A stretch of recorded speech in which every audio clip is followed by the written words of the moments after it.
Повод за реализација на оваа изложба беа два големи јубилеи, поврзани за личноста на скопскиот митрополит Теодосиј Гологанов, поточно 160 години од неговото раѓање и 80 години од неговата смрт. Митрополитот Теодосиј Гологанов, како големите предодредени луѓе, роден е на 7 јануари 1846 година во малото селце Трлис. Тоа се наоѓа денес на границата помеѓу Бугарија и Грција, во еден убав планински предел покрај самата река Места. Интересно за него е што е родено како слепо дете, меѓутоа со Божја промисла, така да кажеме, на 12 годишна возраст тој прогледува. Татко му за тоа време бил многу напреден и учен човек, бил свештеник, но бил и учител во селото, така да голема желба му била да го описмени своето дете. Меѓутоа од самото раѓање, бидејќи Теодосиј бил роден како слепо дете, бил ветен за во манастир доколку оздраве. Татко му благодарен на Господа што ете му го вратил видот, го однел во манастирот Свети Јован Претеча во околината на градот Сер и тука Теодосиј го замонашуваат. Во 1860 година татко му го однел малиот Васил во манастирот Свети Јован Претеча, кој бил под влијание на грчката култура за целиот серски санџак. Тука Васил ги научил грчкиот јазик и култура. Многу млад бил замонашен, добивајќи го свештеното име Теодосиј. Македонското црковно просветно движење продрело и во серскиот санџак и го зафатиле братството на манастирот Свети Јован Претеча, во кој имало монаси македонци од планинските села. За нив во манастирот почнала да се служи богослужба на црквено-словенски јазик. Младиот Теодосиј од време на време и самиот вршил богослужба на црковно-словенски јазик. Во 1864 година тој бил назначен за јеромонах на еден помал манастир во близината на Серес. Неговото родено име било Васил, а името кое што го добива по замонашувањето е името Теодосиј. Всушност и во манастирот Свети Јован Претеча започнува неговиот монашки духовен живот. А Гологанов, дали е тоа семејно презиме? Тоа е семејното презиме, да. Инаку од таа фамилија потекнуваат многу познати црковни имиња во македонската историја од 19. век, како што бил и самиот поп Исаја од манастирот Свети Јован Претеча, кај што бил замонашен Теодосиј. Татко му бил исто така свештено лице. Неговиот роднина Иван Гологанов бил познат по тоа што бил голем фолклорист, етнограф, кој што собирал книги напишани на старословенско писмо, одел по македонските села по Пиринскиот и Егејскиот дел, поточно и на Родопите, и тука собирал многу книги и предмети кои што се однесуваат на македонската традиција и историја. Живејќи во втората половина на 19. век, митрополитот Теодосиј Гологанов ја преживувал голготата на македонскиот народ, ги поминал сите премрежја од втората половина на 19. и почетокот на 20. век. Тоа било време на големи историски пресврти за Македонија, време на народни востанија, време на последниот полувек на османлиското владење, време на духовна починетост од двете големи цркви, грчката патриаршија и бугарската екзархија, време на појава на пропагандите на соседните држави и време на поделба на етничката територија на Македонија.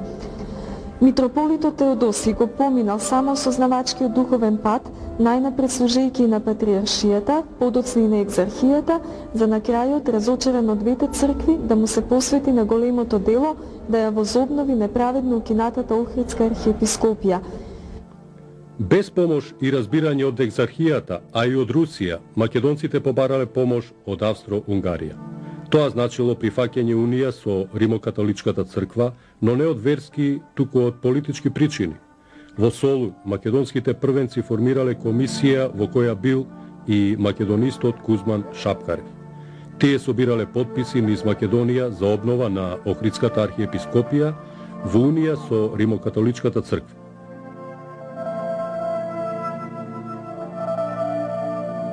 Црковната дејност на архимандритот Теодосиј се простирала и надвор од границите на Македонија. Во 1874 година митрополитот Неофит го испратил Теодосиј во Мостар, а таму тој се зближил со херцеговците кои биле задоени со револуционерни идеи и тајно се подготвувале за останија. Од Мостар Теодосиј се вратил во Серес преку Солун а оттаму во Цариград кај екзархот Антим, кој срдечно го примил и му го доделил старото место ефимереј на црквата Свети Стефан во Истанбул. Во мај 1875 година екзархијата го испратила Теодосиј во Ниш. Во предвечерието на српско-турската војна, екзархијата увидела дека веќе нема интереси во Србија. Теодосиј се повлекол заедно со турските војски и се вратил во родното село Трлис.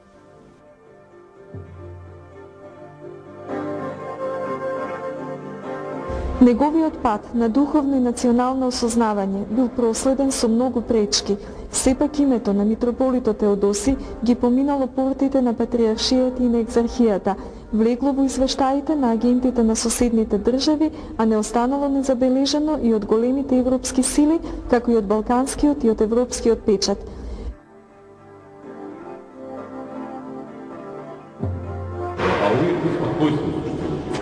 Ова се документи од британскиот форен офис.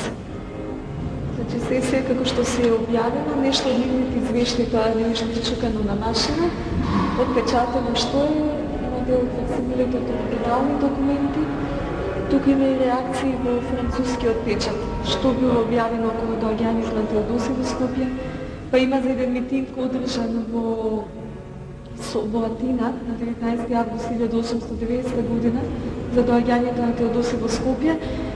Демек не виден огромен митинг, колку луѓе излегле против доаѓањето на Теодосиј во Македонија, бидејќи тој ги загрозува елинските интереси. И така стои во писмото. Значи, тие биле свесни каков човек им доаѓа ним. Баш во Македонија, ова е исто интересно овде дека српскиот весник Одек, значи реагирала и грчката и српската страна, дека српскиот весник Одек вика дека доаѓа Теодосиј во Скопје, ама никој тука не го сака. И сега тоа го демонтира британскиот генерален конзул во Скопје и вика не е точно, вика тој кога дошол толку многу народ со воодушевување го прифатил, низ цела Македонија имало воодушевување за доаѓањето на Теодосиј. Не само во Солун, кај што тој дошол во Солун, отишол наве за Скопје подоцна. Така да многу се интересни текстовите документите.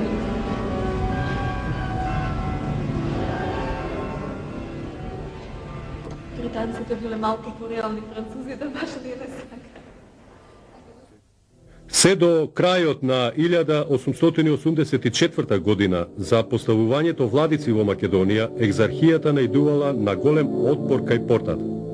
Набрзо, екзархот добил одговор дека ќе бидат издадени берати за поставување на новите владици. Свештеничкиот повик го донел во Скопје на 30 јули 1890 година, како екзархиски митрополит, Теодосиј застанал на чело на Скопската епархија. Во времето кога дошол во Скопје, епархијата била разнебитена од бугарската, српската и од грчката пропаганда. Во вакви услови тој ја започнал својата дејност. На 21 март инкогнито Теодосиј тргнал за Скопје, каде што пристигнал на 26 март и во црквата Света Богородица отслужил молебен пред многуброен народ. Валијата неофицијално му дозволил на Теодосиј да служи за време на великденските празници во Скопската црква Свети Димитрија на 27 март 1890 пред многу народ тој извршил осветување на темелите на црквата. Грчката и српската страна поднеле заеднички протест во Цариград против Теодосиј. Портата телеграфски побарала од скопскиот Валија да го протера Теодосиј од Скопје, за на 27 април тој да го напушти градот и тргнал за Цариград. Започнала акција за устранување на тугите пропаганди преку осамостојување на црквите во Македонија. Со цел да се осамостои од екзархијата, митрополитот Теодосиј започнал со средување на финансиската положба во црквата. Сметал дека само кога ќе биде финансиски јак, ќе овозможи самостојно раководење со црковно-просветниот живот во епархијата. Спровел реформи и во училиштата, каде поставувал местни учители, учителки и директори, а го отстранил бугарскиот училишен кадар. Митрополитот Теодосиј донел правилник кој бил наречен Правилник за работа на училиштата. Теодосиј не обрнувал внимание на зборовите на екзархот и продолжува со поставување на местни учители, дури назначувал и учители со неоформено образование кои ги сметал за подобри од тугите учители.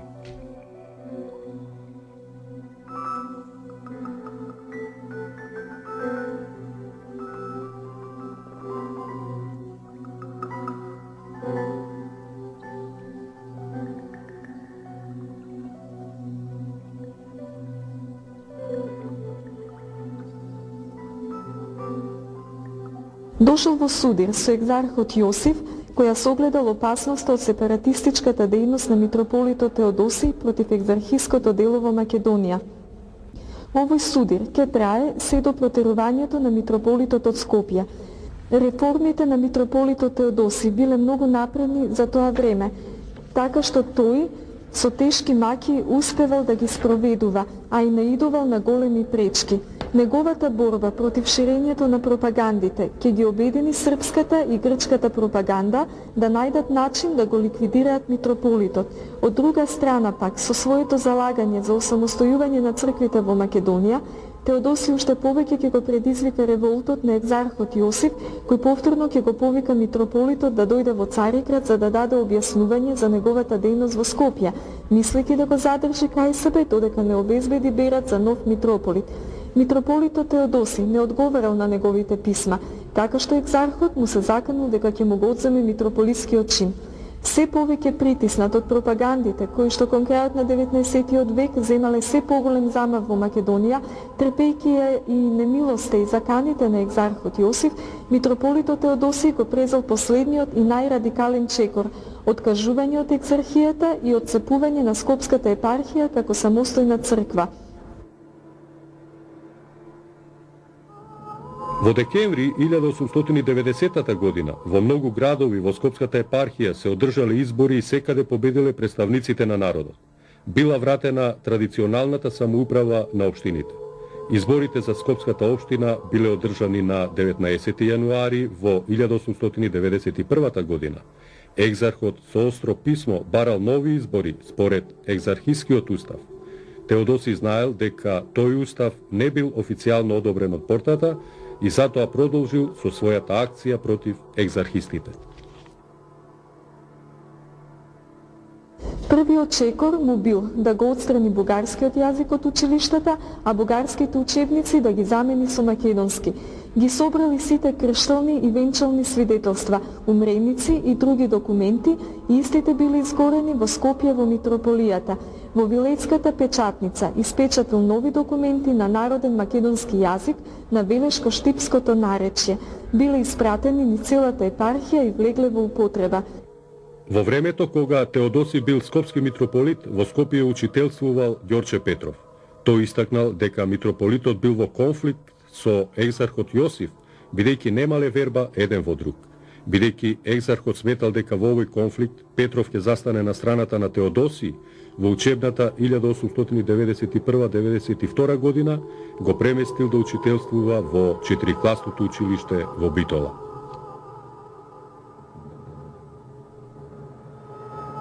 Во писмото до екзархот Јосиф од 3 декември 1891 година, митрополитот Теодосиј потврдил дека неговата намера за одделување на македонските цркви од екзархијата е дефинитивна. Тргнал низ градовите во епархијата со цел да создаде единство кај народот. Отворено зборувал за постоењето на македонска народност и побарал од интелигенцијата да ги собира народните умотворби. Во Кратово се заложил за создавање македонско богословско училиште во Лесновскиот манастир. Митрополитот Теодосиј пристапил кон придобивање на другите македонски епархии за обнова на Охридската архиепископија, прво во Велес, а потоа во Прилеп, каде што се поврзал со попот Спасиј Игуменов. Антиекзархистите во Прилеп биле отцепени од екзархијата и се самоуправувале преку Варошмалската црковна училишна општина. Митрополитот Теодосиј и попот Спасиј Игуменов постигнале спогодба околу натамошните акции. Требало да испратат молба до Високата порта и до Цариградската патријаршија за обнова на Охридската архиепископија. Разбирање не нашле кај патријаршијата.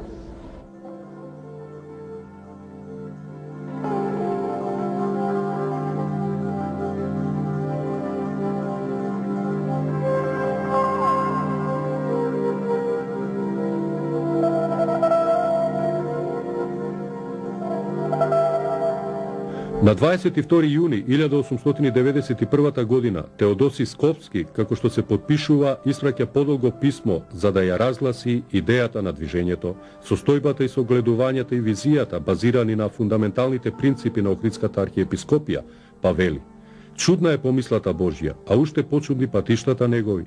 Христос проповедаше љубов меѓу луѓето и за неа отиде на крст, а ние луѓето во името на таа Христова љубов, со неговиот најсветол символ крстот, шириме меѓу луѓето најголема омраза и го потиснуваме духовното и национално, убедувајќи ги дека добро им чиниме.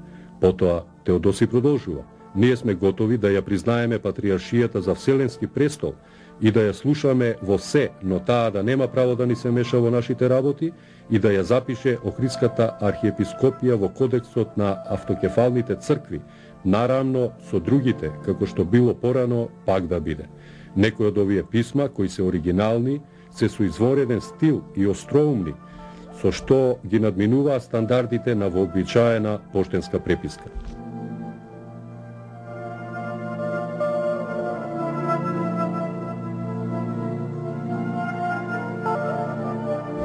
Наоѓајќи се во безизлезна ситуација, митрополитот Теодоси со писма се обратил до папата Лав 13 за обновување на Охридската архиепископија под покровителство на Римо-католичката црква. Во декември 1891 година, во зградата на митрополијата во Скопје, митрополитот се сретнал со апостолскиот нунци Аугусто Бонети и му нагласил дека прифаќа унија со Римо-католичката црква, но под одредени услови, да ја обнови Охридската архиепископија, начело да стои лично тој, Теодоси, високиот и нискиот клер да бидат македонци, границите на архиепископијата да се поклопуваат со границите на провинцијата Македонија. Бонети ја известил конгрегацијата за успешните преговори. Во своето известување тој го нарекол митрополитот духовен водач на населението во Македонија и тврдел дека со неговиот премин и целото население во Македонија ќе дргне по него. Екзархот Јосиф, известен за овие настани, потитно барел митрополитот да дојде во Цареград. Теодоси во овој судбоносен миг за македонскиот народ немал намера да ја пушти епархијата. Во писмото до својот пријател, архимандритот Диониси напишал: јас тргнав да ја обновам Охридската архиепископија и враќање назад нема. Не сум сигурен дека ќе успеам, зашто многу е направено од нашите пријатели да дојде до ваква положба. Но време е да се почне со сидбата. Некој семе ќе падне на камен, некој пилците ќе го изедат, но некој ќе најде плодна почва и ќе никне. Секој почеток е тежок и секој големо дело бара жртва, но нека таа жртва биде полезна за мојот народ. На 4 јануари 1892 година екзархот Јосиф јавно објавил обвинение против митрополитот Теодоси, во кое стоело дека го обвинува митрополитот како голем противник на бугарското учебно дело, за непризнавањето на екзархиските правилници и наредби, за несовесно материјално работење со екзархиските пари, за отворањето на словенско оделение при Вилејската печатница во Скопје и за неговите обиди да создаде некаква непостоечка во историјата народност. Митрополитот Теодоси бил принудно спроведен во Цареград, каде му била одземена титулата митрополит Скопски.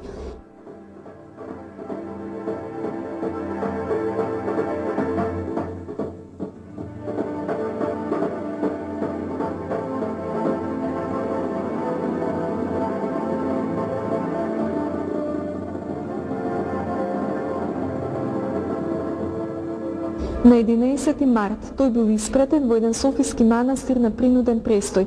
Неговото сменување предизвикало револт кај македонците. Скопјани протестирале и донеле резолуција, доколку Теодоси не биде вратен, населението да премине во унија со Римо-католичката црква. Протести имало и во другите градови во Скопската епархија, како и во Охридско, Битолско, Кичевско, Ресенско, Прилепско и Велешко. Реакции имало и во Солун. Од Софија во 1893 година Теодоси бил одведен во Рилскиот манастир, но таму често бил посетуван од поклониците. Затоа бил пренесен во Драгалевскиот манастир во Софија, каде останал се до 1901 година. Од 1901 до 1906 година престојувал во Пловдив во тамошната митрополија, каде бил под постојан надзор на пловдивскиот митрополит Натанаил. Во 1910 година бил назначен за митрополит во Маронската епархија во областа Ѓумурџина, но и таму не ја спроведувал политиката на екзархијата. Го вратиле во Софија и го сместиле во домот на Духовната академија без никаква должност, изолиран од црковно-политичкиот живот во Македонија. Осамен во Духовната академија во Софија, митрополитот Теодоси се одел на пишување. За кус период Гологанов превел филозофски дела од прочуени имиња. и приопштил уште 6 оригинални дела, вкупно 11 издадени, како и 2 недовршени дела со применливи содржини, општочовечки, световни и духовни поуки и морални вредности. Ова се значи преведени дела негови, овие ги превел, не се негови лични, со црковна содржина, овие се негови оригинални дела, а ова се дела кои што не успел да ги доврши. Така да значи вака се светлините.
Она што му дава посебен белег на митрополитот Теодосий е неговата национална осознаеност. Не само што бил духовен водач, тој бил и револуционерно изградена личност. Неговите тесни врски со еден од основачите на ТМОРО, Петар Попарсов, како и со македонистот Крсте Петков Мисирков, ни отвораат една нова и многу значајна димензија во проучувањето на ликот на митрополитот Теодосий. Со нив се поврзал во 1910 година, кога скопјани го побарале повторно да се кандидира за скопски митрополит. При вашето пребарување низ архивите, наидовте ли на документи кои не беа досега познати и објавени? На сите оние документи на кои што налета во Државниот архив на Република Македонија, кај што истражував, никаде не ги најдов објавени, поточно јавно објавени. Она што тука луѓето ќе може да го видат, значи по прв пат, како и овие два предмета што се сместени во витрините, прв пат ги презентираме пред јавноста.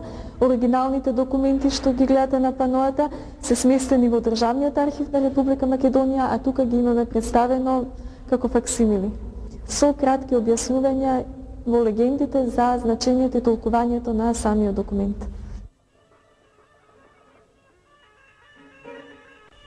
Роден на денот на Христовото рождество, 7 јануари, митрополитот Скопски Теодосий Гологанов најнапред не ја здогледал светлоста на денот и убавината на светот, бидејќи на свет е донесен како слепо дете. Кога прогледал на своите 12 години, веќе ги имал втемелено сознанијата за животот на својот народ. Го здогледал родното место Трлис и неговата обкруженост со Неврокоп, Пирин, Мелник, Петрич, Серес и Драма. Ја унапредил својата харизматичност со раскошна ученост и знаење.